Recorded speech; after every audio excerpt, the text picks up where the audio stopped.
1-6, me, Mr. A, back with story time and the continuation of chapter 13 of Over Sea Under Stone by Susan Cooper. So, he is, I saw him at the vicarage. Oh, you remember? Is it a big rambling sort of house, all neglected, Barney said slowly, with a long drive and a room full of books? It was Jane's turn to stare. I remember saying about the books, but not about the drive. How did you? Barney said with the utmost conviction. I don't care what you say. He isn't the vicar. I don't know what he is, but he isn't that. He can't possibly be. There's something perfectly beastly about him. He's like everything Gummery said about the other side. You can sort of feel it looking at him, and he says things. Keep down, Simon said abruptly. They all dropped their heads into the grass and lay silent for a long moment while the sun beat down on their backs and scorched the skin behind their knees, and the cool long grass along the edge of the hedge tickled their cheeks. Rufus stirred and grunted and was quiet again. He had fallen asleep. In a little while, Simon nervously raised his head a few inches from the ground, hearing nothing but the call of one far-away gull high up in the sky.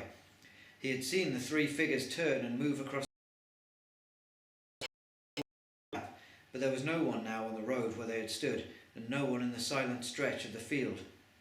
They've gone, he whispered exultantly. Barney and Jane raised their heads too, slowly and cautiously. Look! Jane propped herself on one elbow and pointed out to the coast.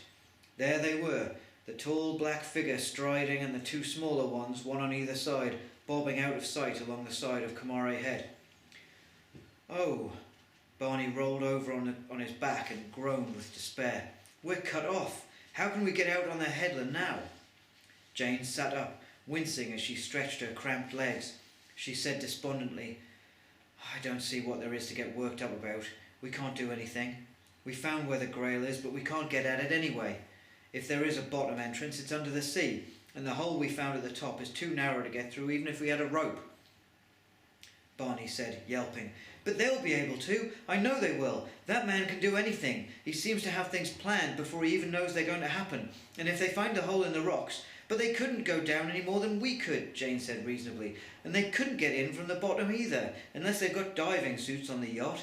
Anyway, she added without much conviction, we aren't really absolutely sure the Grail's there at all. But we are, you know we are. Barney's anxious frustration was mounting unbearably. We've got to stop them. Even if we can't do anything ourselves, we've got to stop them. Don't be a silly little boy, Jane said, irritated by disappointment. We'll just have to let them go and keep out of their way till we find Great Uncle Merry. There isn't a thing we can do. There is one thing, Simon said. His voice sounded muffled and rather gruff, as it always did when he was trying not to be excited. They looked at him, and Jane raised an eyebrow sceptically. Simon said nothing. He was sitting, hugging his knees, frowning out across the field. Well, go on then. The tide. What do you mean? The tide's out. Well, what's so marvellous about that? I know it is, Barney said wonderingly. You could see the mud down in the harbour. But Simon was not listening. Jane, you remember what Mr. Penhallow said down in the harbour about the tide being low? Oh, yes. Jane began to look less gloomy. Yes, that's right. It goes very low today, he said. Spring tide, right round the rocks. You can walk right round the rocks, Simon said. So what? Demanded Barney. If we could walk right round the rocks, Simon said with careful patience, we could walk right round the bottom of Comare Head. Jane interrupted, catching him up. And the cave, the underwater entrance. When we heard the noise of the sea coming up the hole this morning, the tide was high, so the waves were still coming over the entrance. But don't you see, Barney, with this special low tide, if it uncovers all the rocks down there, it may uncover the entrance as well, and we should be able to get in. Barney's face was a comical mixture of expressions, blankness dissolving into excitement and then into alarm. Gosh, come on then, let's get down there. He jumped to his feet and then wailed. But we can't. There's one of them watching the harbour and the other three out on the headland. How can we get down there without being seen? I've thought of that too. Simon was pink with importance. Just a minute ago. There's the other side, the bay on the other side of the headland where we bathe from. We can get across the fields to it from here without them seeing us, unless they're actually up by the standing stones looking down in that direction. If they look down, we've had it. but it's the only way I can see." "They won't be," Jane said confidently. "They wouldn't expect us to go down there. They'd be watching the harbour side." "Well, come on, we've got to be quick. Quicker than ever now. The tide was still going out when we were up over the harbour, I think, but it may turn any moment. I wish we knew exactly when." Barney, with Rufus roused and leaping round him again, was already several yards across the field. He halted suddenly, looking untroubled, and turned slowly back. "There's still great Uncle Merry. He'll never find us now. He'll be worried stiff." "He didn't bother much about worrying us stiff when he disappeared this morning," Simon said shortly. Oh, but all the same. "Look," Simon said, "I'm the oldest and I'm in charge.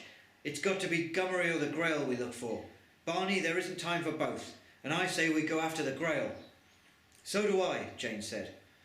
"Oh well," said Barney, and he went on over the field, secretly relieved to be able to accept commands. He felt he had had enough of being the lone hero that day to last him for years, so that his private dreams of solitary bold knights in shining armour would never be quite the same again. They were all three hot and breathless by the time they reached the beach in the next bay from Trewhissick, on the other side of Kamari Head. But they saw to their relief that the tide had obviously not yet begun to come back in. The sea seemed to be miles away, over the vast stretch of silver-white sand unscarred by footprints under the sun, and as they looked eagerly along the side of the headland, they could see rocks uncovered at its foot. Before, the waves had always washed up against the cliff, even at the lowest tide. Their feet sank into the soft, dry sand at the top of the beach. Barney flopped down and began to unstrap one sandal. "Wait a minute, I want to take my shoes off." "Oh, come on," Simon said impatiently. "You'll only have to put them back on again when we get to the rocks." "I don't care. I'm taking them off now anyway. I'll only have to put them on again. Anyway, I'm tired." Simon groaned and whacked the telescope case against his knee in exasperation. More than ever now, he was determined to carry the manuscript wherever they went, and the case was hot and damp in the palm of his hand. Jane sat down on the sand beside Barney. "Come on, Simon, have a rest for just 5 minutes. It won't hurt, and I'm jolly hot as well." Jane sat down on the sand beside Barney. "Come on, Simon, have a rest just for 5 minutes." Read that bit twice, didn't I? Not altogether unwillingly, Simon let his knees give way and collapsed to lie flat on his back. The sun blazed down into his eyes, and he turned over quickly. "Golly, what a day! I could do with a swim." He looked longingly out at the sea, but his eyes swivelled at once back to the rocks. "There's even more uncovered than I thought there would be. Look, it's going to be easy as anything to walk round the cliffs. It looks pretty wet in places where the tide's left some water behind, but we can get through that easily enough." "So you'll have to take your shoes off as well," said Barney triumphantly. He hung his sandals round his neck by their straps and wiggled his toes luxuriously in the sand, looking up at the gulls wheeling and faintly calling high over the beach. Then he stiffened. "Listen!"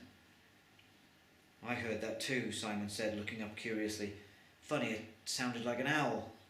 "It was an owl," Barney said, peering up at the towering side of the headland. "It came from up there. I thought you only heard owls at night." "You do. And if they come out in the daytime, they get mobbed by all the other birds because they eat their young. We studied it at school." "Well, the gulls don't seem to be taking any notice," Barney said. He looked up at the dark specks lazily sailing to and fro over the sky. Then he glanced round the beach. "Hey, where's Rufus?" "Oh, he's around somewhere. He was just here a minute ago." "No, he isn't." "Rufus! Rufus!" He whistled on the long lilting note the dog always answered to. Behind them they heard a bark, and they looked up the beach towards the sloping field to see Rufus on the edge of the grass, facing away from the sea but with his head turned to look back at them. Barney whistled again and patted his knee. The dog did not move. "What's the matter with him?" "He looks frightened. Has he hurt himself?" "I hope not." Barney ran up the beach and took Rufus by the collar, fondling his neck. The dog licked his hand. "Come on, boy," Barney said softly. "Come on then. There's nothing wrong. Come on, Rufus." He tugged gently at the collar, moving back towards Simon and Jane, but Rufus would not move. He whined, straining away from the beach. His ears were pricked uneasily, and when Barney pulled more impatiently at his collar, he turned his head and gave a low, warning growl. Puzzled, Barney relaxed his grip. As he did so, the dog suddenly jerked as if it had heard something, growled again, and slipped out of his grasp to trot swiftly away over the grass. Barney called, but he went on without a pause, head bent, tail between his legs, loping away in a straight line until he disappeared round the side of the headland. Barney came slowly back down the beach. "Did you see that? Something must have frightened him. I bet he's run all the way home." "Perhaps it was that owl," Simon said. "I suppose it might have been. Hey, listen, there it is again." Barney looked up. "It is up on the headland." This time they all heard it, the long, husking wail drifting softly down. "Ooh! Ooh!" As she listened, Jane felt all her warning instincts mutter deep in her mind. For a moment she could not understand. She looked up, troubled at the looming mass of Kamare Head and the tops of the standing stones outlined against the sky. "Stupid bird," Simon said idly, lying down on his back again. "Thinks it's night time. Tell it to go back to bed." As if something exploded inside her head, Jane remembered. "Simon, quick! It's not a bird at all. It's an owl. It's not an owl. It's them." The others stared at her. Jane jumped to her feet, the lulling warmth of sun and sand forgotten in the sudden new panic. "Don't you remember? That night up on the headland, by the standing stones, we heard some owls hoot, and that was why Gummery went off to look, because he thought they didn't sound right. And it wasn't owls, it was the enemy. Oh, quick! Perhaps they've seen us. Perhaps that was a signal from one of them to tell the others we're here." Simon was up on his feet before she had finished. "Come on, Barney, quick!" Away from the revealing emptiness of the beach, they dashed towards the rocky side of the headland, the sand squeaking against their feet as they ran. Barney's sandals bounced about on his chest, kicking him. Jane lost the hair ribbon from her ponytail, and her hair flowed loose, tickling the back of her neck. Simon ran, clutching the telescope case grimly like a relay runner's baton. They made straight for the cliff and paused under its great grey height to look fearfully back at the grassy slope rising behind the beach. But there was no sign of anyone coming after them, and they heard no owl cry. "Perhaps they didn't see us after all. I bet they can't really see this beach from anywhere on top of the headland. Well, we've got to hurry all the same. Come on, or the tide will turn and beat us to it." They were still running on sand, along the side of the cliff towards the end of the headland and the sea. Then they came to the rocks, and they began to climb. The rocks were perilous to cross.